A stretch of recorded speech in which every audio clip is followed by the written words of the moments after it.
avec Yes. C'est notre moment. Dites oui aux actualités dans votre journal TV. Transformez votre intérieur avec Zinda. Zinda, mon rêve se réalise enfin. Fianambidy telopolo isanjato hatramin'ny fitopolo isanjato ho an'ireo entana fansery manomboka ny iray hatramin'ny telopolo jona. Batimax dia mirary fety sambatra ho antsika rehetra.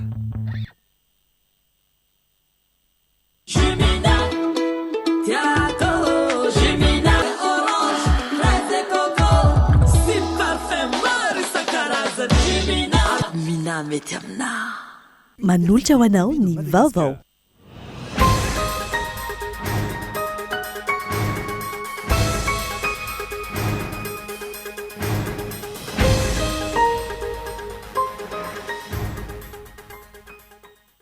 Mitaky ny amoana ny marina mikasika ny antony mampitarazoka ny fanadihadiana momba ny fanaposinana ratsakafo teny Ambohimalaza izay feno ireo taona katroka androany ireo fianakaviany ny niarambony.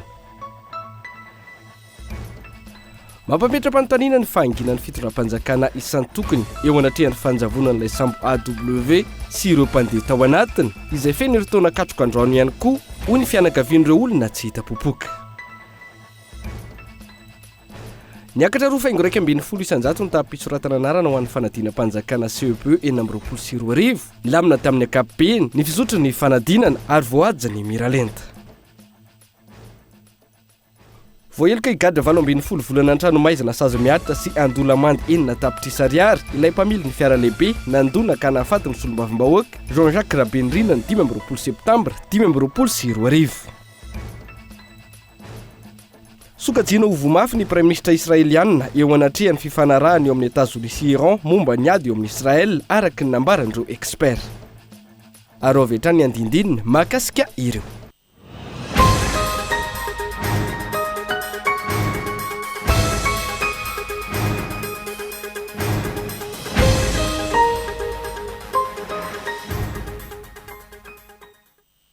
Akafaliana hatrany tomboka lasombyvavy no hitsidihana indray ny tokantranonao amin'ity ality tonga soa atao anatin'ny fotoana ny fampilalam-baovao manasa anao avy hatrany anaraka ny antsiprian'izay ety ampanombohana dia tsy hainy tsy arahaba ny zanaka sy zandry malagasy rehetra na vita soa ny fanadina mpanjakana voalohany CEP tamin'ity androany. Ho avy amin'izay tsika rehefa avy eo fa hoe tsika manokatra ny fiarahana amin'ity ala ity mitaky ny amoahana ny marina sy ny fanazavana izay antony mampitarazoka ny fanadihadiana mikasika ny fanapozina na ratsakafo teny Ambohimalaza ireo fianakaviana niarambona amin'izao fotoana izao. Feno eritaona katroka tamin'ity androany ny raraka nisy ny fanompo-pivavahana sy ny fametraha-boninkazo teny an-toerana androany andoarantsika ny antsiprian'izay. Feno eritaona androany ilay fanamarina tsingeritaona nitarika fahafatesan'olona 5 amby 30 vokatry ny fahampozinana aratsakafo teny Ambohimalaza. Mitarazoka ny fanadihadiana hitadiavana ny marina izay takina ny hivoany hoy ny solitenan'ireo havany niarambony teny Ambohimalaza androany nandritra ny fanompo-pivavahana atsiarovana ireo havany maty. Ny atrany amin'ny teny fitsarana dia hoe ny zavatra voalaza aty aminay aloha sy ambenanay amin'izao fotoana izao dia ny fitsarana nyity raharaha ty. Sainginy mbola tsy azo tsaraina ilay satria araka ny voalaza ny fivorianay farany niaraka tamin'ny doyen sy ny tao ministère dia mbola tsy azo mbola tsy vita ankety zany le papasosy ary le papasosy tsy ray fa maromaro araka ny voalaza ministra amin'ireny efa voalaza ministra reny moa dia io zany mbola misakana le fitsarana tsy hitoy. Iny moa anjaran'ny fitsarana le hoe inona ny sakana fa mifandrinay dia tena hita marina satria izay heritaona izay zany zay nanantena hoe fa mba hita kely marina fa tsy azo araka le voalazako teo moa dia hoe le sakana an'le ahitana an'le fitsarana zahay victime tena tsy mahalala an'le sakana mihitsy fa zahay koa miandry ary io moa ny tanjonanay dia hoe mba ahitanay marina mba tsy hoe hipetraka fotsiny sy valina fotsiny ihany le navandoza fa mba ho hitanay le marina ary zay koa moa nefa verimberiko foana hoe fahatanay marina ihany koa nehoa mba mety anakombona amin'ny firin'ireo ray aman-dreny rehetrarehetra zay mbola maratra hatramin'izao zay. Hatreto manjavozava amin'ireo havany ny maty ny tena fototry ny olana ka nahatonga ny fahampozinana aratsakafo. Hatramin'ny androany miaina ao anaty dona ara-tsaina vokatry ny tranginy ireo tanora sitrana sy ireo niaraka nanao fety tamin'iny andro iny. Ny fitsaboana moa zany ny akamaroana rehetrarehetra dia misaby tena teto an-tanindrazana talohan'ny évacuation sanitaire tany Maurice dia ny ny fitsaboana amin'izao fotoana moa zany mbola mitoy ny fitsaboana miezaka manara-maso ny fahasalamana rehetrarehetra satria mbola tsy mitovy tamin'ny etahanay avoan'ny anniversaire sy ny aty aoriana. Maro ny takaitra na tsy ilaza akoatry ny alahelo fotsiny satria tena mafy reny namanay mpiara-mianatra ankizy niaran'ireo anoatra amina zaza ny akanana fanafody naharitra tsy teny fotsiny any vavony sy ny aty ny any anatiny rehetrarehetra. Nanangana fikambanana ireo fianakaviana sy avany niaram-bola teny Ambohimalaza fa nateram-boninkazo sy fotoam-pivavahana androany no nentina nanamarihana ny fahaheritaonany loza. Ady ataon'ny fikambanana ny tsisin'ny fahamposinana ara-tsakafo tahaka ireny teny Ambohimalaza ireny intsony. Ny verimberina teny an-toerana ny fangatana fanafanganana ny fanadihadiana hivoahan'ny marina. Faheritaona katroka teoriana ihany koa tsy nisy toy intsony ihany koa ilay raharaha sambo AW sy ireo mpandeha tao anatin'izay tsy hita popoka mandraka ankehitriny. Mampametra-panontaniana ny fahanginan'ireo tompona ndraiky mpanjakana isana ambaratongany eo anatrehan'ity raharaha ity ho ny fianakavian'ireo olona tsy hita popoka nitondra ny fitarainany Gabain-Loa.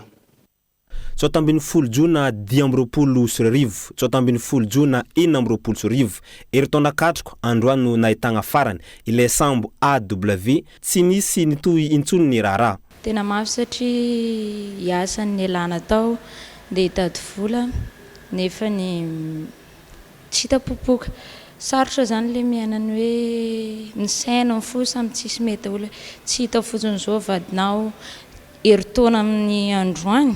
Tsisy vaovao azonay, tsisy fampitana mba hoe iny mba misy vaovao kely mipotra mba hoe ampitana aminay fianakaviana tena tsisy dia mangidy zany moa ny zaza eo mafy tena mafy. Ratsaivina niala tao Majunga ity sambo AW ity miaraka tamin'ny mpandeha misa 30 nikasa hiazo no Skomoro. Tsy totany antoerana ihany koa ny sambo ary tsy niverina tao Majunga ihany koa. Nandeha ny fikaroana ataon'ireo tompon'andraikitra samihafa nanomboka teo fa tsy nazoam-bokatra. Nisy fotoa ihany koa dia nilaza ny solombavam-bahoaka afak'andro Kristian fa misy teboka maromaro mampiahiahy amin'ity raharaha ity izay anana ny proof fa tsy mbola navoakany hatramin'izao. Hatreto dia tsy hahinona peo ny fitondram-pandrakana tsy manana mbaovao ihany koa na ny fianakaviana na ny tompony sambo. Andrasantsika hatrany ny fivoarany reny raharaha roa isan'ny misarika ny sainy ny mpanara-baovao reny ary eo zahantsika ho tanterina miandalana ato anatin'ny fampahalalam-baovao. Fa nanomboka tamin'ity androan'ity ary farana ny zomao avy izao ny asa Mbomera amikasika ny fandiniana ny volavolan-dalàna momba ny teti-bola-mpanjakana nasipantsiana ho an'ny taona 2024 eny anivon'ny anteny mera-pirenena eny Tsimbazaza. Maro ireo teboka mila kitihana rahatina ny hanomezana lanja ny fampiakarana ny toe-karena malagasy ho ny faneho-kevitra nentina mpamakafaka rahapirenena androany antedi-bola ho an'ny anteny mera-pirenena izay niakatra 7 isanjato ka andrasana ihany koa ny fahasahiana izy ireo hanitsy izay raha ny faneho-kevitra trany. Miompana amin'ny teboka 7 ny lalan-tsaina nitondrana ny famolavolana ny teti-bola-mpanjakana na sipantsina 2024 na ny LFR 2026 raha ny fanazavany ministry ny toe-karena teny amin'ny anteny mera-pirenena omaly. Tafiditra ao anatin'izany ny hanaovana lahara-pahamehana ny fiarovana ny vola miditra amin'ny fanjakana no amafisina faniana hotely faingo 700 ny ari-karena faobe raha toka 4,700 ny vinavina tamin'ny volavolan-dalàna mifeny teti-bola-mpanjakana 2024. Na izany, ezana ny tazomana ny vinavina fampidiram-bola anatiny izay mitetina 4,00 ariary ho an'ny LFR 2026 anatsarana ny toe-karena. Nanamafy ny mpamakafaka raharam-pirenena fa tokony fandanja ny fampitombona ny teti-bola sy ny vokatra mifandraika amin'izany raha tiana ny hampiakatra ny toe-karena malagasy. Fa maninona no mampiakatra budget dia toa any amin'ilay fandaniana izay tsy miteraka famokarana. Nampiakarina ny Assemblée nationale, nampiakarina ny sécurité présidentielle, petraka amin'ny fanontaniana hoe inona ny fiantraikany izany amin'ny famokarana, inona ny fiantraikany izany fampiakarana izany amin'ny fampitombona ny ari-karena faobe ny taux de croissance. Voalaza fa ahena ny vola any amin'ny fanabeazana.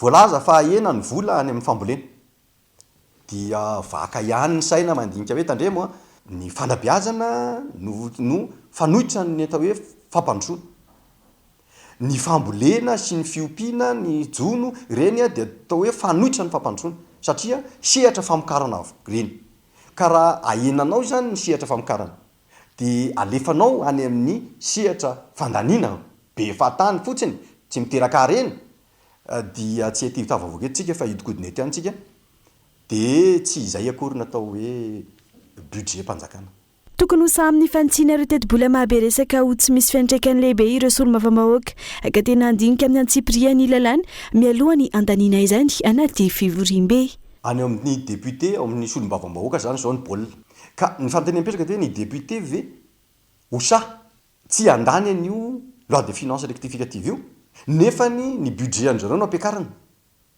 hatram'izay azy izy tsy nampiakarana ny budget any manangatanana fotsiny izy a dia laniny fotsiny le izy fa raha tena manao ny asany ny député a dia tsy maintsy asipanitsiana io volavolan-dalàna LFR 2026 io a dia ny fanotsiana maika indrindra dia famerenana ny budget ny fampianarana famerenana ny budget ny fambolena famerenana ny budget ny sehatra famokarana fa izay natao hoe budget natao amatsiana bebe kokoa ny sehatra famokarana ny secteur privé fa tsy natao amatsiana ny assemblée nationale ankilany nitondra fanazavana manoloana ny tsikery anivony tambazotra sosialy mikasika ireo solombavambahoaka zatra manangatanana be fatany ny filoany antenimira-pireneny ny lazany fa efa nasipana voazana izany fomba fiasa izany ka iroso amin'ny fandiniana lalina kokoa izy ireo iny tamaly izy a mitenenina aminay mbola tsisynay azo atao androany zay mandinika azy travail de commission zay vao miditra amin'ny fivorian-dehibe vao manapaka an'ilay izy isany andinina ka veriko indray aza mpitoviana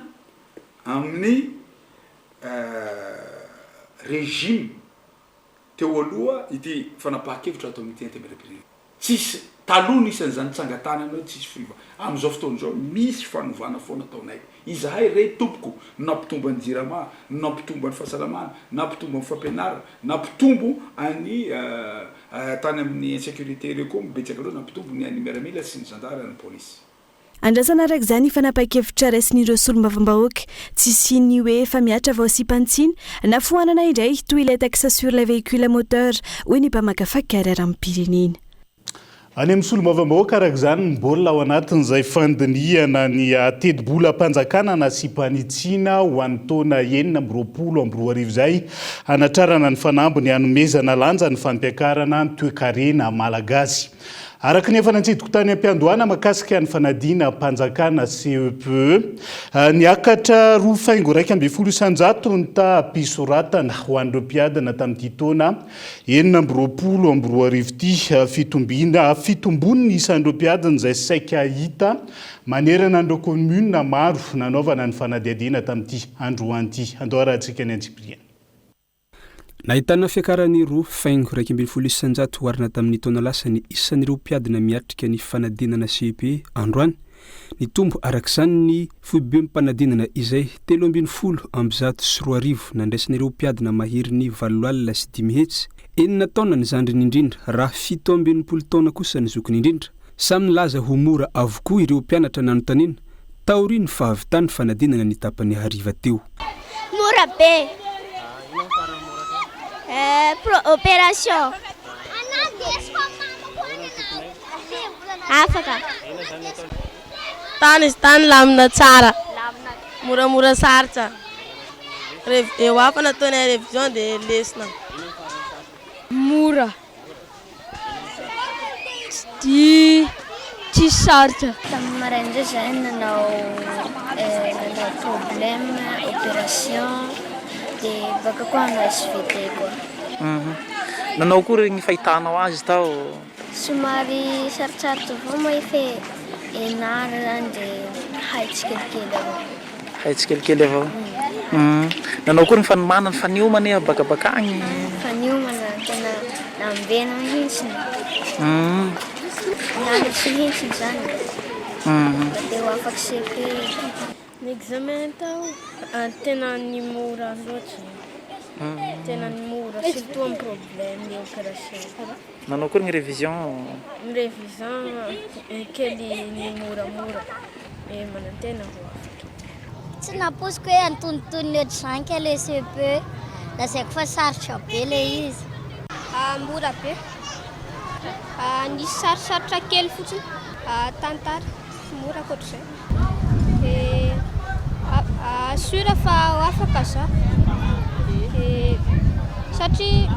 Satria mamanay m'encourage anahy, dadanay hiavako rehetra dia haiko hoe afaka za. Ho an'ny tao mahajanga nisy zaza manana toe-tena hafakely na autiste telo sy zaza manana fahatarana ara-tsaina miisa 5 niatrika ny fanadinana androany. Tao amin'ny faritra Vakinakaratra nisy ihany koa ireo mpiadina manana fahasembanana miisa 720 ary voafonja 220. Anisan'ny nampiavaka ny teto amin'ny faritra Vakinakaratra amin'ireo faritra hafa ao anatin'ny fanadinam-panjakana tahaka izao ny fisian'ireo mpiadina manana fahasembanana ara-pahitana miatrika ny fanadinam-panjakana CPE. Efa misy ireo fitaovana manokana izay ampiasain'ireo avy eo amin'ny ministera FOIB ary io ihany koa amin'ny ora anatanterana ny fanadinana tsy mitovy amin'ireo mpiadina tsotra fa miampy 10 minitra ny ora amin'ireo mpiadina manana fahasembanana raha ny fanazavana. Miampy 10 minitra ny anay satria ho mahiratra zao vao mahita ny sary dia hoe ay rectangle ny tongako mijamba zany tena mbola safona amin'ny alalan'ny tanana daholo dia hatrany amin'ny ministera mihitsy no nanome hoe omena 10 minitra ianareo. Fasarotana amin'ny ankapobeny tsy dia misy loatra ngamba fa mitovy amin'ireny. Efa niazahan'ny fanjakana nandika CG dia miarazarana fa taloha zahay tonga dia mandika ny rehetrarehetra fa kehitriny efa milamina. Ny tena marina tsy asisteny satria efa mitovy daholo CG hainy mamaky azy amin'ny alalan'ny tanana fa ny ataonay fotsiny zany dia mamadika ilay bray ho lasa soratra mahiratra dia ny rehetrarehetra no miara mitsara azy fa tsy hoe zahay no mitsara azy. Misa 534 ireo mpiadina nandray anjara tamin'ity fanadinana CPE ity ho an'ny Cisco Toliary voalohany ka isan'izany ireo ankizy voafonja misa 5 ary ireo mpianatra manana fahasembanana. Raha ny fanazavana avy tamin'ny tompon'andraikitra eo anivon'ny Cisco Toliary voalohany ambany ny tahany tsy fahatongavana raha oharina tamin'ny taona lasa. Momba ny tranga tao Sakara izay nahitana mpiadina iray nindaosany fahafatesana. Nilaza ny chef Cisco fa teo ampanaovana toromarika ho an'ireo mpiadina sy ray aman-dreny. Nilaza ihany koa ny rain'ilay zaza fa tsy salama ny zanany. Nentina avy hatrany tany amin'ny toeram-pitsaboana ora ray taty aoriny. Nahazo antso ilay chef Cisco ilay fianakaviany ihany koa fanodimandry ity mpiadina ity. Efa nisy ihany koa ny fanadahadiana ataon'ireo tompon'andraikitra manoloana ity tranga ity. Ho an'ny teto Antananarivo nilamina tamin'ny ankapobeny ny zotra ampanadinany na teo aza ireo olana madinika samihafa. Kominina maro no nanatanteraka fiantohana sakafo ho an'ny mpiadina isaky ny fotoam-panadinana tahaka izao toy ny tao amin'ny kominina Ampitatafika sy Alasora. Misy akony tsara eo amin'ny vokatra ny fampitovinana ny rehetra toy izao hoy ny tompon'andraikitra. Sakafo amin'ny commune toy izao dia anisan'ny manamafy ny pédagogie amin'ny fitoviana misy eo amin'ny mpianatra. Izany hoe tsy hakanavaka mihitsy fa mitovy ny zavatra azon'izy ireo satria haintsika moa zany fa ny fahampiainana samy manana ny anazy. Ny antony izy dia no fahitana hoe maro ireo ankizy izay ataontsika hoe zarizary sakafo hoaniny amin'ny andro faranana fanadinana saran'izao. Inoana sy antenana fa amin'ity taona ity dia anana vokatra tsara tahaka izay ihany koa ny ato anatin'ny zampialasotra. Les critères zany ho an'ireo ray aman-dreny fotsiny manirika hoe maniry hoe ny commune no andray an-tanana fa manana zanany dia mijanonao zany ilay ankizy efa nisy fandaminana mitondra vilisy fotro ireo ankizy ireo. Hanomboka avy hatrany ny fitsarana ataon'ireo tompon'andraikitra manomboka raha-pitso. Vinavinaina hivaly amin'ity herinandro ity ny fanadinana ho an'ny Cisco izay nanaovana fanadahadiana ary alohany 20 Jona kosa ny farany tara manirana ny nosy. Mamenina ny firarintsoa hatrany ho an'ireo zandry zanaka malagasy rehetra navita ny fanadinam-panjakana tamin'ity andro an'ity. Fa mila vahaolana maharitra ny vahoaka malagasy amin'ny famatsiana herinaratra manoloana ny fiatrehana ny maitany ho ny faneho-kevitry ny mpanao politika tamin'ity andro an'ity. Ny jiramaza iroso amin'ny fandatsahana orana artifisialy ampihenana ny fandaniana amin'ny fampiasana milina mandeha solika rano fanazavana. Niverina indray ny fahatapahan-jiro mifandimby omaly tamin'ireo toerana maro teto andrenivohitra. Toerana maro no tapaka nandritry ny ora maromaro toy ny teny Ambohidratrimo mandritra ny boriboritany fahatelo anosipatrana sy ny faritra sasany raha ny fampitambavao avy amin'ny pejy ofisialy ny jirama omaly. voalaza fa nisy ny tsy fahatomombanany ny famokarana herinaratra avy amin'ny vondrona piary herinaratra G2 mianga avy any Andekaleka no antondra ny fanazavana. Eo ihany koa ny fiainany vokatra azo avy amin'ny herin'ny masoandro. Mandany hatramin'ny 9 miliara ariary ny fampiasana ireo groupe mandeha amin'ny solika hamenona ny fahabangana amin'ny famokarana herinaratra. Iroso amin'ny fandatsahan'orana artifisialy araka izany ny JIRAMA rehefa feno ny fehipetram-piainana ity fandaniana vola amin'ny fampiasana milina mihodina amin'ny solika ity, hoy ny tale jeneraly ny JIRAMA. Ny fandaniana solika izay mitsitsy kokoa izay manodidina ny 10 tapitrisa ariary ho avy tsy ho ela ny maintany ka ina mbola hiaina ny famokarana any Andekaleka. Tsy fialatsiny fa vahaolana maritra no takiana amin'ny fitondram-panjakana ampitomboana ny famatsiana herinaratra tsy verena ny delestage hoy ny faneho-kevitry ny mpanao politika. Raha ny hevitray zany dia ity resaka hidroelektrika ity zany tokony hoe atokana kokoa zany ho an'ny sehatra mamokatra. Izany hoe ireo indostria zany sy ireo usine maro samihafa zany. Amin'izay zany mba miena kokoa ny filana amin'ilay hidroelektrika. Dia mba betsaka kokoa ny vola miditra amin'izay fotoana izay zany ahafahana manao investissement amin'ny fitaovana satria fantatsika koa zany fa ny JIRAMA ny ankabeazan'ny fitaovana efa antitra dia nefa tsy manam-bola amin'ny hividanana fitaovana zany. Dia ny filana ny tokantrano zany dia iny no atodika bebe kokoa amin'izay any amin'ny resaka herin'ny masoandro zany na ny solaire. Tokony hamafisina ihany koa ny fametrahana ny foto-drafitrasa lehibe indrindra ny famokarana amin'ny alalan'ny masoandro raha ny fanazavana hatrany. Ekinan'ny fiainam-pirenena ny resaka herinaratra sy ny rano dia izay koa no tsy mampety an'ilay hoe miara-miasa amin'ilay hoe akinina amin'ny tsy miankina ilay izy satria service public amin'ny resaka jiro sy rano. Tsy afaka akinina amin'ny tsy miankina mihitsy zany satria tsy miankina amin'ny tsy miankina anazy dia mitady vola izy mitady tombony. Rehefa manao investissement izy dia tsy maintsy mamerina ny investissement nataony. Izay mahatonga an'ilay tolo-kevitra hoe azo atao koa ny manao miara-miasa amin'ny mpanambola avy eto toerana. Misy olona efa miandry an'izay fotsiny atsony izy mba handray anjara mivantana amin'ny fanavotana ny JIRAMA.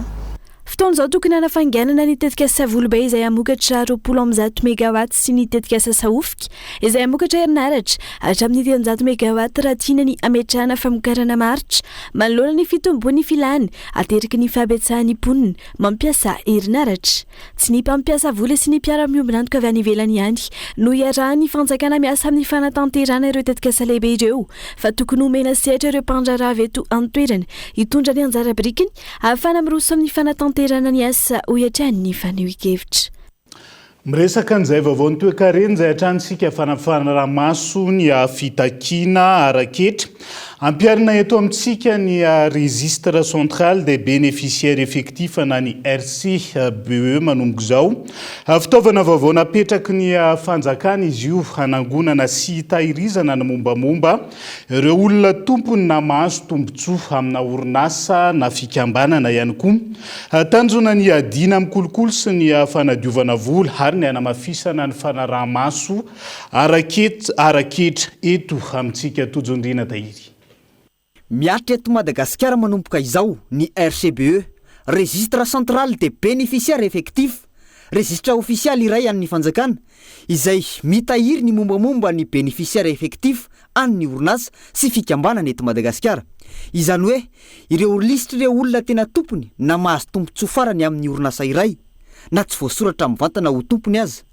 Ho tratreo ireo orinasa manao osika araketra hoy ny Prime Ministre. Le registre central des bénéficiaires effectifs izay napetraka androany ao amin'ny DGI zany voalohany indrindra mifantaniana ireo teo momba le fraude fiscale.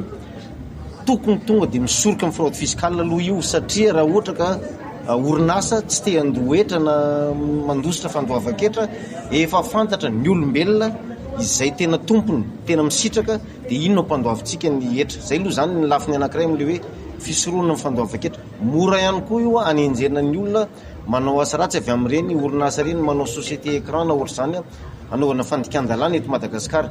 Dia ny tena tanjony ity tsina le olombelona vitsivitsy natokana tena tompony na tena mibaiko an'ireny orinasa reny efa fantatra anatin'ity registre ty ka raha manao fahadisoana le registre le orinasa nefa raha aveo izy mirava ohatra dia le olombelona fantatritsika dia ino no enjehantsika asaintsika mamerina ny volam-panjakana. Iarahan'ny ministera ny toe-karena sy ny fitantanam-bola ary ny foibe mpitantanana ankapoben'ny etrana ny DGI izany. Tanjona nisy ny mangararara-barotra sy ara-bola, fisorohana ny kolokolo sy ny fanadiovam-bola, ahafantarana mazava ny tena tompon'ny orinasa ary fanampiana ny ady amin'ny famatsim-bola eloka be vava. Ahafahana manatsara manamora ny fanangonana etra ihany koa ny RCBE, amin'izay tsy voatery mampiakatra ny hetra loha amin'ny sambatan'olona intsony ny fanjakana. Ny fanambarana zany dia atao isan-taona ary tsy andoavam-bola mamaim-poana araka ny voafaritra ao amin'ny code de procédure fiscale dia manaraka an'iny zany ny obligation ny orinasa manao fanambarana.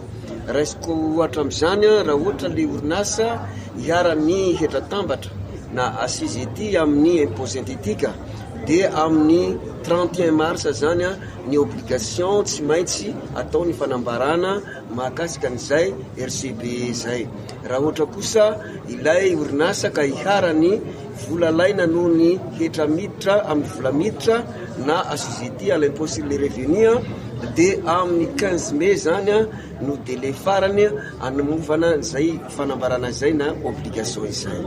Tsy maintsy manao fanambarana avokoa ireo orinasa rehetra hoy ny fanamafisana nataon'ny Prime Ministre. Iaran'ny sazy araka izany ireo orinasa tsy manao fanambarana. Isan'ny vaovao misongadina ihany koa amin'ity ala ity, voaheloka higadra 20 volana an-tranomaizina sazy miatra sy Andoulamandy 9 tapitrisa ariary. Ilay mpamily fiara lehibe nandona ka nafaty ny solombavambahoaka Jean-Jacques Rabendrina 5 ny volana septambra 2020. Ankoatr'izay didina ndonitra mitetina 2.4 tapitrisa ariary ho an'ny fianakaviany maty ihany koa izy. Ankilany afaka noho ny fisalasalany ro dokotera Misa Enina izay voasaringotra ihany koa tamin'ity raharaha ity. Voaheloka higadra 20 volana an-tranomaizina sy Andoulamandy 9 tapitrisa ariary. Sazy miantra ilay mpamily fiara lehibe nandona ka nafaty ny solombavambahoaka voafety tao Betioka Antsimo Jean-Jacques Rabendrina. Voaheloka higadra 12 volana an-tranomaizina sazy miantra ihany koa noho ny fandosirana taoriny ny lozam-pifamoivoizana na ny délit de fuite araky ny didim-pitsarana ny voakandroany. Didina ando onitra mitentina 2.4 tapitrisa ariary koa araky ny fangatany fianakaviana. Afaka noho ny fisalasalana ireo dokotera Misa Enina voapanga ho tsy nanatanteraka ny adidiny na non assistance à personne non danger. 4 200 000 ariary ny fitambarana izay mitsinjara toy izao. Ho an'ny zanaky ny Arambona dia 1 million ariary. Ho an'ny raitapo aminy dia 200 000 ariary tsiraray ho an'ny izy enina mianadahy. Mikasika ny sara lany tamin'ny fandevenana frais funéraire zany dia 2 millions ariary. Marihana fa ny fitsarana izay ao anatin'ny fitsarana ambony ataontsika hoe resort'ny fitsarana ao anatin'ny resort'ny cour d'appel eto Antananarivo zany dia efa misy barème mikasika ny fandoavana onitra amin'ny lozam-pifamoivoizana na izany fatitsina na izany ratratsina homicide involontaire sy ny blessure involontaire. Ankoatr'izany ihany koa dia mbola misy izay vola tokony hanonerana ireo fianakavianany Arambona mahakasika ny fahavoazana ara-bola mianjaty amin'izy ireo amin'ny lalan'ny arakontra. Saingy na dia efa nisy ary ny fangatahana azy ny taratasy mahakasika ny karama nyraisin'ny tompokolahy nandritra ny fahavelomany dia tsy voarotsaka izany mandra-pivoahandidy ka tsy nahafahana nanonitra an'izay fahavoazana izay. Araky ny fanambarana ireo vavolombelona no inona nandritra ny fotoam-pitsarana ny 7 volana Jona 2020 sy ireo antota taratasy vaovao natolotra ary nitatitra momba ny fizahampahaizana aram-pitsaboana sy aram-pitsarana. Nahazo fitsaboana avy hatrany ny Arambona raha voatonga teny amin'ny hôpitaly ny ampitson'io tsy tanany Endy raha ny fanazavana trany. Tsaivona, lozam-pifamoivoizana ny tranga teny bypass nandritra ny Education Z ny aliny 15 ny volana septambra 2020 anoana faty ity solombavambahoaka ny Betioka Antsimo ity. Dia izay ihany koa no entintsika amin'ny CDVT ao anaty tokafoy aza misaraka amin'ny ary.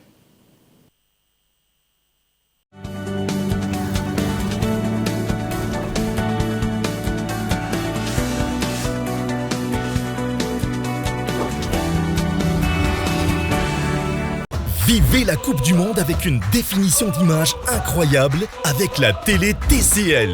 En plus, du 11 juin au 19 juillet, pour tout achat d'une télé TCL, uniquement dans tous les magasins Cosmos, participez à la tombola TCL World Cup avec 4 télé TCL à gagner.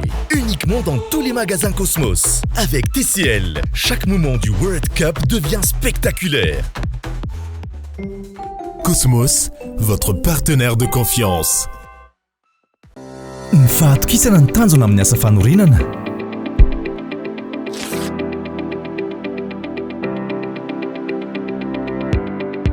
Dimy amby folo taona izay no nisehatra tamin'ny asa fanorenana. Ny atao hoe kalitao amiko dia izay mafiorina sy maharitra.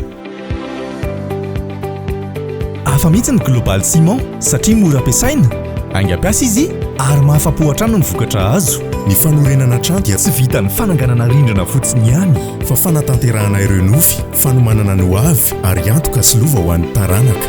Feno fatokisana miaraka amin'ny Global Ciment, fantatro fa ho mafiorina ny tranonay. Ho an'ny fotodrafitr'asa rehetra ataonay dia Global Ciment ihany no atokisanay. Mety amin'ny asa rehetra, tsy miova ny kalitaony, mahomby hatrany, tena manaraka ny fenitra takiana. Global Ciment no ambadika ireo nofinofy, ireo rindrina voatsangana ary ireo fotodrafitr'asa sy ny lalana rehetra. Global Ciment, ho mafiorina ny hoavy.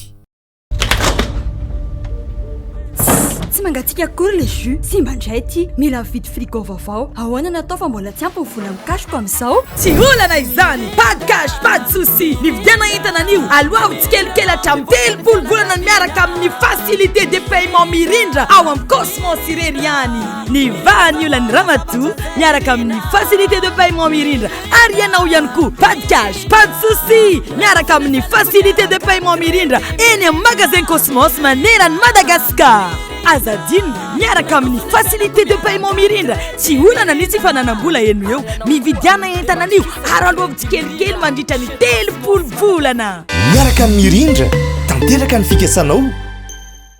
Vibrez au cœur de la Coupe du Monde avec les télé iSense, sponsor officiel de la Coupe du Monde 2026. Du 11 juin au 19 juillet, prix spécial Coupe du Monde, uniquement dans tous les magasins Cosmos, sur une gamme de modèles avec des remises allant jusqu'à 17%. iSense, innover pour une vie meilleure. Cosmos, votre partenaire de confiance. Misy andro iray tsy aiadinao, mampatsiahy antsika ny herin'ny fihavanana sy ny firaisan-kina.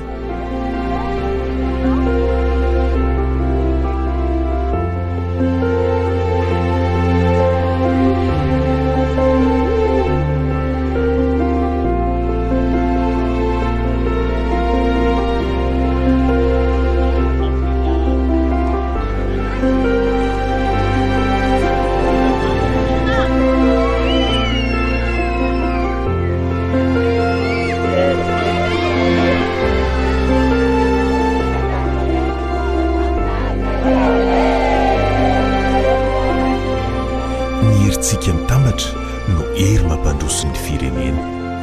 Mvola dia mirary fetiny ny asaramanitra sambatra ho antsika rehetra. Mvola miara-mandroso isan'andro. Yes! 25 millions ariary! 25 millions ariary! Wow!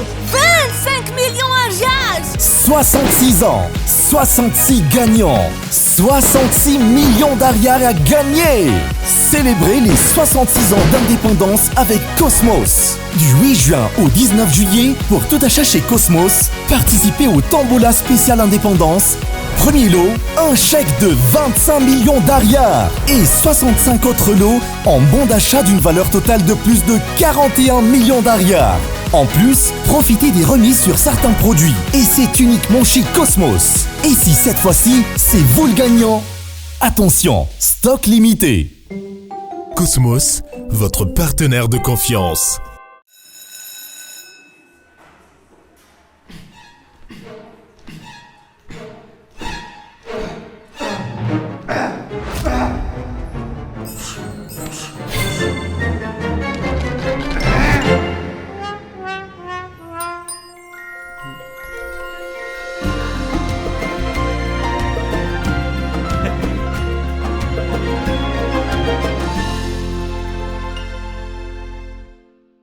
téléphone na inona no afaka manomianao. Écran HD 6,7 pouces, caméra 50 mégapixels, batterie manana tanjaka 5000 milliampères amin'ny vidiny tena mirary 499 000 ariary fotsiny. Ny Samsung Galaxy A07 fihenam-bidy hatramin'ny 2 ariary.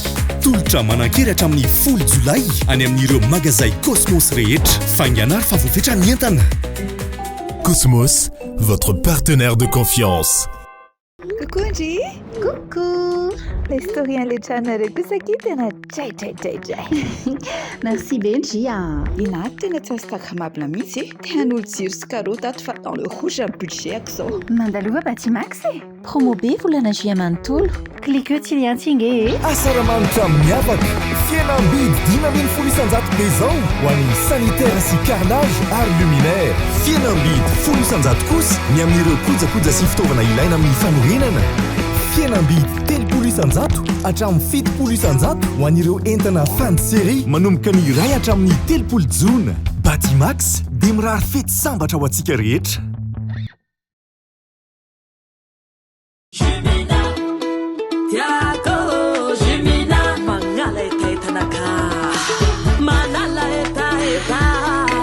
Itanao kivacha recha meilleure qualité mitunda vitamine C. Jimina ni goûter la naturel la pirate fatenga réel. Parfait orange, fraise et coco, si parfait marisa caraza. Jimina a gagné roche, alle tenga torche. Mina meterna. Ça y est, on l'a fait. Avec Yass et moi, t'as enfin tous tes kiffs sur une super app. La seule appli de Mada qui t'ouvre au monde du digital. Profite à fond de Netflix, tes musiques, tes jeux mobiles, Zeti, Quizzacaf, tes sites d'achat et bien plus. Depuis ton smartphone, ta super app Yass et moi t'attend. Télécharge-la vite sur App Store ou Play Store. Yes.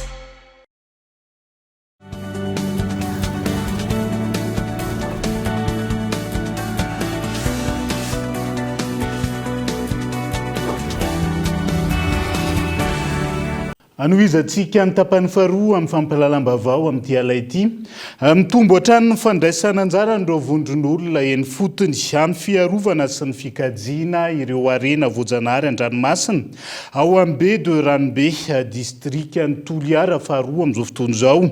Nisy ny atrikasa fampafantarana ny tetikasa sy Copro izay mikendry ny ampiroboroboana ny Ariane na ny Herbier Marin izay sady natao hanamafisana ihany koa ny andraikitry ny mponina amin'ny fitantanana maharitra makasika izay andoarantsika ny Antsipriany. Zavamaniry an-dranomasina manana anjara toerana lehibe eo amin'ny fandanjahan'ny tontolo iainana ny Ariane na ny Herbier Marin. Izy ny toeram-ponenana sy fialofan'ireo karazana biby an-dranomasina maro, indrindra ireo hazan-drano izay iankina ny fiveloman'ireo mpanjono. Na izany aza, tandomondozza ity arena voajanahary ity no ireo tsindry maro samihafa toy ny fanjonona sy ny fiovaovany toetrandro. Raha ataontsika hoe tsy sorana matetika zany amin'ny fotoana aminatin'ny tao zany, tsy santao misy ora lafa tsy tonga zany ora reny koa zany lasa ataontsika hoe mety miombosy zany le Oriane na koa manimba azy koa zany ataontsika hoe reny ataontsika hoe tarikaky na jaotsy reny koa mety manimba azy reny. Misy fiantraikany satria lafa mihasimba zany le Oriane didika zay zany le fia tokony ihajary any lasa ataontsika hoe tsy haiko mety mandeha lavitra mety anambory lavitra any satria tsisy zany ny sakafoany tsisy ny ihajariany na anatolizany zany any aby zany ny tena le Oriane zany tena asany. Ho fanamafisana ny fahalalan'ireo mpanjono momba ny fitantanana ireo arena voajanahary an-dranomasina dia nisy ny fanakalozana sy fampafantarana momba ny tetikasa sy Copro izay tetikasa natao anohana ireo vondron'olona efotona amin'ny fitantanana maharitra ny arena an-dranomasina, anisan'izany ny fiarovana sy fampiroboroboana ny Ariane.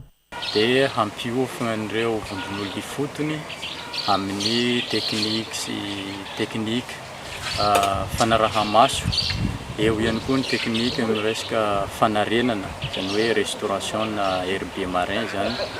Dia eo ihany koa ny ny fampianarana sy ny fanentanana nireo vondron'olo foty indrindrandrindra moa ireo mpanjono mba hiaro sy hikajy ny oriano aty amin'ny faritry ranobe ty.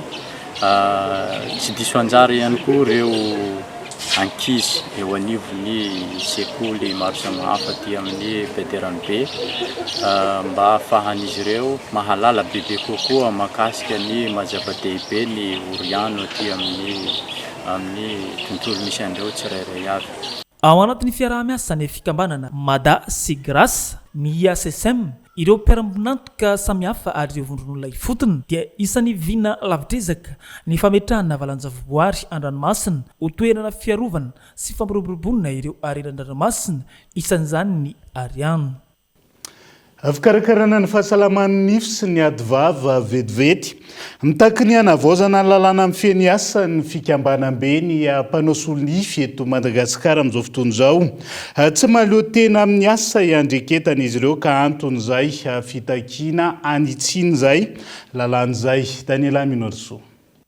Mbola voafetra ao anatin'ny lalàna manan-kera amin'izao fotoana ny fanatanterahana ireo mpanao solonify ny asa eto Madagasikara. Raha ny fanazavana ny fikambanam-be ny mpanao solonify na ny Association des protégistes en terre malagasy izay nijoro tamin'ny andron'ny Repoblika voalohany, tsy mahaleo tena amin'ny sehatry ny asa izay iandreketan'izy ireo antony hitakina ny hanavaozana sy anitsina ny lalàna mifehy azy ireo. Misy ny volavolan-dalàna ary efa mandondona faravarana tany amin'ny mpanao lalàna dia ao amin'ny Assemblée nationale izahay mba hakatoavana an'izany rehetra zany fa hatreto aloha dia mbola eny an-dalana famendonana izay hatramin'izao. Antsoavina ataonay amin'ny fitondram-panjakana fanavaozana izao ka tokony ho avaozina ny lalàna mifehy ny asa indrindra ho an'ireto mpanao asa tanana ato an-damosinay sy manerana Madagasikara izay efa mananitra ny amanaliny amin'izao fotoana izao mba hipetraka tsara ara-dalàna ny lalàna mifehy azy. Marihana tompoko fa izahay dia mandoa volam-panjakana, mandoa hetra amin'ny alalan'ny patanty sy ny TVA izahay eo anatrehan'izany rehetrarehetra. Izahay dia mangataka ihany koa ny mba halalaka, haleo tena tanteraka fa tsy ho avilivily atsy na roa ny asa tananay. Misy lalàna anankiray izay manahirana anay mandinika azy. Izahay no manao an'ilay asa dia olona hafa no metaka azy any amin'ny vavan'ny olona. Tena tsy mety zany zavatra zany ary manimba tanteraka ny asanay. Ankilany, olana ihany koa ny fanafarana sy fividianana ireo akora fototra ilaina amin'ny fanamboarana solonify. Tokony hojerena ihany koa ny lalàna mikasika ho hiatra ny fikambanam-be ny mpanao solonify. Somary misy sakatsakana, marina fa ny produit dia tsy vita eto Madagasikara fa afarana avy any ivelany. Misy lalàna izay hitanay hoe sakatsakana ho anay tokoa amin'izao fotoana izao hoe tsy mahazo mampiasa sy tsy mahazo manafatra, tsy mahazo mividy an'ireo produit entina manao any ho asa io zay. Zay koa dia isan'ny angatahanay amin'ny fitondram-panjakana satria tadidio tsara fa raha nify no resahana tsika malagasy ohatrany mbola tsy mahavita an'izany mihitsy hoe ny produit avy eto Madagasikara. Ohatrany mbola tsy avy tatsika fanjaitra no tsy avy tatsika malagasy an'izay produit zay. Samy hafa ny asan'ny mpanao solonify sy ny mpitsabo nify. Ireo mpitsabo nify na dentiste dia manala nify sy mitsabo nify, fa ny mpanao solonify kosa na protégiste dia manamboatra ireo solonify. Asa roa mifameno fa tsy tokony fampitsabaka raha ny fanazavana trany. Manambahiny indray ny sampana fampilalambavao amin'ity ality dia tsy izy afarakoto anosy anja responsable animation and réseau brandy ny asa Madagasikara miarabanao tonga soa atao anatin'ny fampilalambavao amin'ity ality manomana ny andiany voalohany amin'ny foire de la fibre ianareo manomboka ny fahavalo ambin'ny folon'ny volana jona ho avy izao eto ianao ilaza bebe kokoa ny momba an'izay anja. Miarabanao iva dia miaraba ny mpijerany atokantrano ihany koa. Etsika foire de la fibre andiany voalohany izay karakarainay asa Madagasikara ny alakamisy fahavalo ambin'ny folo sy zoma faha sivy ambin'ny folo ny volana jona ho avy izao eo amin'ny zaridaina n'Antaninarenina. Io etsika io dia anasongadinanay ireo tolotra fibre optique fampiasa ao atokantrano na ilay fantatritsika amin'ny hoe offre résidentielle. Miresaka an'izay tolotra manokana izay anao fa tsara azavaina bebe kokoa ny mpanaraka ny fampalalam-baovao mandritra an'ireo fotoan'ireo ve ireo 2 andro ireo ve misy karazana tolotra manokana hoentinareo ho an'ireo rehetra liana na ny favonina ihany koa ampiditra an'izay tolotra izay any an-tokantrano. Mandritra io 2 andro io dia misy ny fampisehoana sy fampahafantaranay ireo tolotra 5 misy ao amin'ny As Madagasikara tolotra fibre optique. Dia mandritra io 2 andro io ihany koa izay olona manao souscription na miditra amin'ny tolotra eny atoerana dia mahazo 2 volana maimaim-poana na demande abonnement gratuit amin'ny izay tolotra idirana. Foara voalohany ity fa isan'ny azo lazaina goavana ihany koa ao anatin'izay sehatra izay anja mety manahoana ny karazana animation samihafa mandritra an'ireo 2 andro ireo ve mety misy?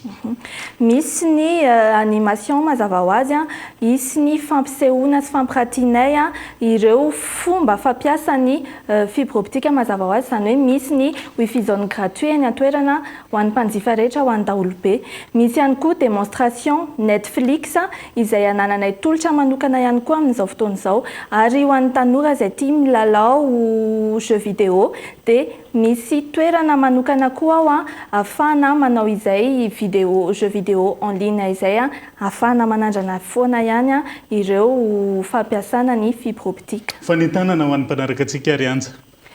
Eny ary dia manasanareo izahay ato amin'ny asa ho avy eny amin'ny zaridaina Antaninarenina ny alakamisy 7 sy zoma 7 ny volana Jona ho avy izao. Tadidio fa misy 2 volana maimaim-poana ho azon'izay manao souscription fibre optique eny atoerana. Maimaim-poana 2 volana. Akasitrahana ny responsable animation des Obrondy any As Madagasikara Anjarakoto Anosy tao anatin'izay fanazavana mikasika n'iny foire de la fibre andiany voalohany iny. Fa ho tanterana ny 7 hatramin'ny 1 ny volana Jona ho avy izao ihany koa ao amin'ny Coliseum Mantsonjombe. Nietsika Star Tour Tana izay nokarakarainy orinasa Star. Ankoatr'ireo fampisehoana ny tsehatra ataon'ireo mpanakanto malaza isy ireo lalao sy fialamboly samihafa ho an'ny lehibe sy ny ankizy. Isan'ny mampiavaka ny hetsika ny lalao iray ahafahan'ny mpandray anjara mahazo labely arakaraka ny lanjany ihany koa. Isan'ny fanaramaso ny police des jeux anatin'izay antohana ny mangarara sy ny fanarahana ny lalàna ao anatin'izay hetsika izay andao arahantsika ny fanampanazavana. Ny mampiavaka ny Star Tour amin'ny fotoana aloha izany dia ireo artista izay voasainay amin'ny fotoana io satria dia hitantsika daholo na Indro na Irosy, Mad Max, Layonie na Stéphanie kalaza daholo izy ireo. Faharoa manakaraka an'izay dia misy foana ny animation izay efa ahafantaran'ny olona ny star moa izany ahafahan'ireo mpanjifa ahazo loka mahafinaritra be dia izay atolotry ny star. Etsika karakara ny star dia tsy maintsy ataontsika hoe encadré foana satria misy ny fimasonay ao anatin'ny resaka sécurité, zava-dehibe loatra ny sécurité dia le vidim-pidirana 2 rehefa nytenenina teo satria site fermé misy atsika eo amin'ny Coliseum fa io 2 dia hanomezana anao zava-pisotro tsara maimaim-poana ka dia namany hoe miditra maimaim-poana ihany zany isika amin'ny fotoana. Miresaka an'izay hetsika samihafa izay hatranisika ho tontosaina ny 20 hatramin'ny 1 ny volana Jona ho avy izao ihany koa. Eny amin'ny kianja Bariama Masina ny Koloaina handihany fahatelo. Lalao ara-panatanjahantena ionan'ireo orinasa samihafa izy io eo ambany fiahiny ministeran'ny asa amin'ny fampananana asa ary ny asa mpanjakana Gaëtan Andriatsilava no mitatitra ny Antsiprian. Mbola misokatra ny fisoratana anarana ho an'ireo orinasa vonona andray anjara amin'ny Koloaina andiany fahatelo ho tanterana ny 20 sy ny 1 Jona ho avy izao iny amin'ny kianja Bariama Masina. Taranja telo samihafa, foot à 7, basket ary tsipy kanety be no hifaninana n'ireo orinasa mandritry ny 2 andro. Tanjona ny anatsara ny fifandraisana eo anivon'ny orinasa, eo anivon'ny mpiasa sy ny mpampiasa ary eo anivon'ireo samy orinasa eto amintsika. Dia mbola mandray ny mpifaninana ihany izahay mandrapatonga ny fotoana raha mbola misy orinasa vonona dia mbola resy lahatra amin'izay tontolo ny fahasalaman'ny mpiasa izay ary indrindrandrindra dia nahazo ny fanohanana ny fanjakana ao anatin'ny ministeran'ny asa izahay ary izy ireo koa dia ao anatin'ny fampiroboroboana ny asa mendrika ny sehatry ny ara-pahasalaman'ny mpiasa ka tonga ny ministera manohana anay ary koa ao anatin'ny fampiroboroboana ny fifanarahana telototana ny principe du tripartisme no ijoroana ao anatin'izay fanjakana sy ny vondron'ny mpampiasa ary ny mpiasa ao anatin'ity fifaninanana ity. Misy sa efatra mifolo ireo orinasa nandray anjara tamin'ny andiany voalohany. Niakatra orinasa 30 zany tamin'ny andiany faharoa ny taona 2024 ary antenaina fa iotrizany amin'ity andiany fahatelo ity. Manandanja ho an'ny orinasa eto amintsika ny fihaonana tahaka izany ary tafiditra ao anatin'ny politika apetraky ny ministeran'ny asa, ny fampananana asa ary ny asa-panjakana, ny fanatsarana sy ny fampiroboroboana ny lafin'ny mahaolona. Manampy ny fanatanjahantena ny ministera no ilay foto-kevitra mazava ho an'ny asa mendrika, ny sorodoza sy ny tandrim-pahasalamana ho an'ny mpiasa. Io le antsoina hoe sécurité santé au travail. Dia rehefa mametraka izay ministera dia manohana an'ireo le fiarah-miasa eo amin'ny fanjakana, ny mpampiasa ary ny mpiasa. Ireo zany no apetraky ny ministera. Aty amin'ny fanatanjahantena no ahitana an'izay endrika izay satria ny fitsipika aty amin'ny fanatanjahantena dia mametraka an'le fiarah-miasa, firalahiana, fanajana fitsipika. Izay nefa dia antokaray ampandroso ny fampandrosoana eny anivon'ny orinasa izay mametraka ihany koa ny fanajana ny discipline zany eny anivon'ny orinasa ka raha mahay miaraka ety amin'ny kianja, ny fahaiza miaraka, ny firalahiana sy ny fahaizana mifampiaino dia eny anivon'ny orinasa ihany koa dia mandeha zay dia ny vokatra azo anatin'izay dia ny fahazahoana an'le vokatra tsara, le performance zany eny anivon'ny tontolon'ny asa dia izay no ahitantsika fampandrosoana. Firalahiana, fifanohanan'ny ekipa ary fahombiazana izay tsy afa-mialina amin'ny tontolon'ny asa no katsahina mandritry ny hetsika. Omena lanja ihany koa ny fandraisana andraikitry ny orinasa eo amin'ny fandraisana ny tanana ny sorodoza sy ny tandrim-pahasalamana ho an'ny mpiasa na ny santé et sécurité au travail. Lafimavaoafa mialohany idirantsika maresaka iraisam-pirenena niteraka korontana ho an'ireo mponina atao amin'ny tany manodidina ny champ de tir ao ambondrina ny fandalovan'ireo mpiasa ny université ny Mahajanga tany an-toerana izay mikasa ihany koa ny akan'ny tany izy ireo ankehitriny. Efa nisy ny fifanarahana natao tany aloha ireo mponina ka tokony hajaina ny momizay tsy hiteraka savorovoro. Christian Andriamierikolo Mahajanga. Mangataka ny mba hamitana ny asa fandrefesana sy famaritana ny faritry ny tany ionenany ireo fokon'olona monina ao amin'ny nouveau champ de tir ao ambondrina mba tsy fanitsahana amin'ny tanin'ny université manoloana n'ilay tetikasa fanamboarana campus vaovao. Tebiteby sy ayahy no iainan'izy ireo taorian'ny fandalovan'ny mpiasan'ny université tamin'ireo toerany ionenan'izy ireo ka nahatonga izao fivoriam-pokon'olona no tanterahan'izy ireo zao. Anisany raha tonona hoe eo 80% saika presque miaramila ny ampy ny fokon'olona manontolo dia izay no mipetraka ato amin'ny nouveau champ de tir amin'izao fotoana izao ka mangataka izahay ary ao moa ny taratasy izay nomeny général Mamzara Jules ho an'ny fokon'olona ny tany dia izay mahatonga anay mangataka an'izao toerana izao ary efa nisy ny dingana maro be izay efa nataonay tany amin'ny domaine sy ny topo ary hatramin'izao dia tsy mety vita. Izay no ankatahanay any amin'ny fitondrana ambony indrindra ao ministera ny fanazariana ny tany mba hanao ny borina azy io misaotra betsaka tompoko. Miaramila zay tena nahazo lalana avy aminareo miaramila manamboninahitra avy agny ambony amin'ny etamajoro Antananarivo agny ro nipetrahanay teto.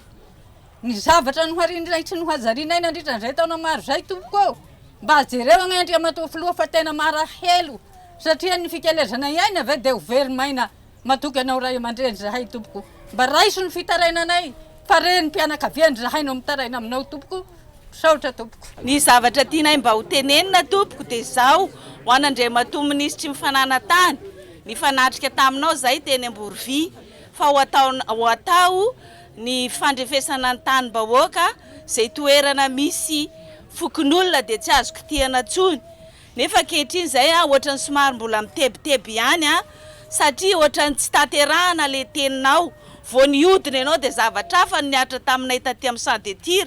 Mazava ny kabarinao mbenibeny fa manakaiky ny vahoaka foana ianao ary ara-dalàna ny fangatanay sy ny fipetrana eto fa misy didim-pitsarana avy amin'ny miaramila grosse avy any amin'ny cour d'appel ahafahany reto vahoaka reto mipetraka eto amin'ity nouveau champ de tir ty noho izany dia mangataka izay ny anatanterana ny décision 1353 sy ny 1597 zay tokony tanterana tamin'ny 2023 2024 2025 nefa hatramin'izao mbola tsy tanteraka ka noho ny teninao tany Amborovia Andriamatoa Ministra fananatany dia fanjakana manakaiky vahoaka ianareo minso manateny izay fa tonga ianareo hanao an'io asa io satria décision ministérielle no eto ampelantananay tsy tanteraka hatramin'izao mbola tsy namoaka valinteny mikasika ny mety hamindrana ilay tetikasa fanorenana campus vaovao ho eo amin'ny nouveau champ de tir ny université raha nanontaniana any Antsahanyty ny toerana voatondro nandritra ny fandalovan'ny filohan'ny Republikan'ny Fanavaozana ny 20 ny volana May teo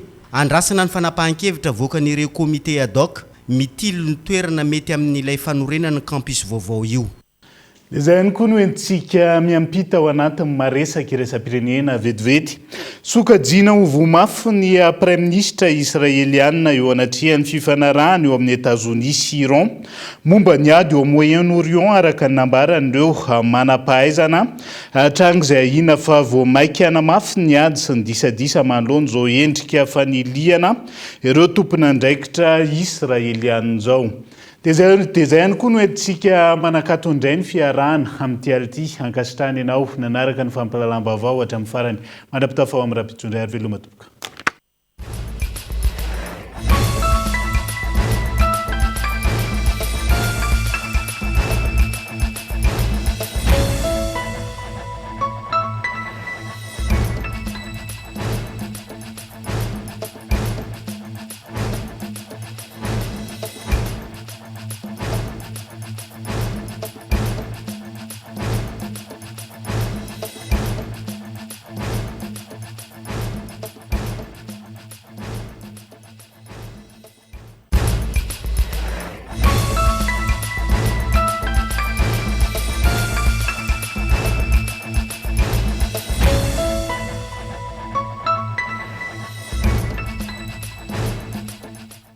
Transformez votre intérieur avec Zinda.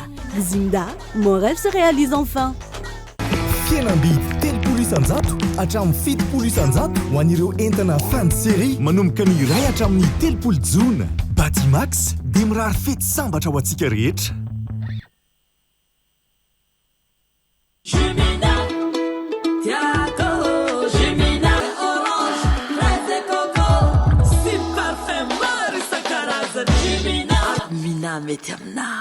Nanolotra ho anao teo ny vaovao. Avec Yassi, c'est notre moment. Dites oui aux actualités dans votre journal TV.